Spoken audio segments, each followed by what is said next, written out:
श्री शिवाय नमस्तुभ्यम, श्री शिवाय नमस्तुभ्यम। आप लोग कैसे हो? अच्छे होंगे। पारंपरिक भजन पे आप सबका स्वागत है।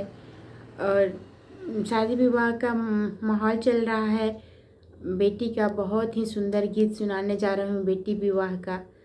आप लोग को अच्छा लगेगा, अंत तक सुनिएगा। श्री शिवाय नमस्तुभ्यम। अच्छा लगे तो लाइक कमेंट सब्सक्राइब करिएगा। श्री शिवाय नमस्तुभ्यम। अरे चामा चामा चमकेलू मछरी जलावा के भीतरावा। अरे चामा चामा चमकेलू मछरी जलावा के भीतरावा। अरे कदी नई है मछरी सुंदर अरे कदी नई है मछरी सुंदर मालावा।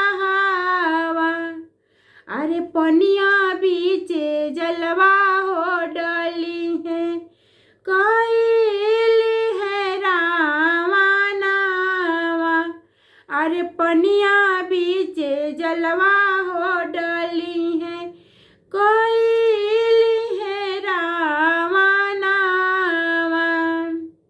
अरे चामा चामा चमकेलू सीता बेटी मड़ावा के भीतरावा। अरे चामा चामा चमकेलू सीता बेटी मड़ावा के भीतरावा।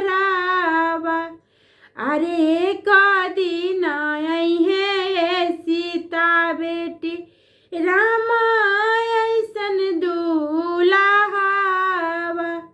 अरे कदी नई है सीता बेटी रामा ऐसन दुल्हावा।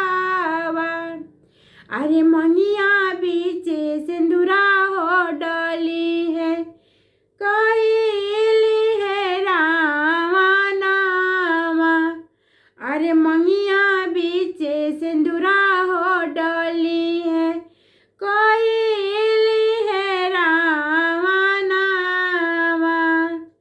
श्री शिवाय नमस्तुभ्यम। आप लोग को अच्छा लगेगा।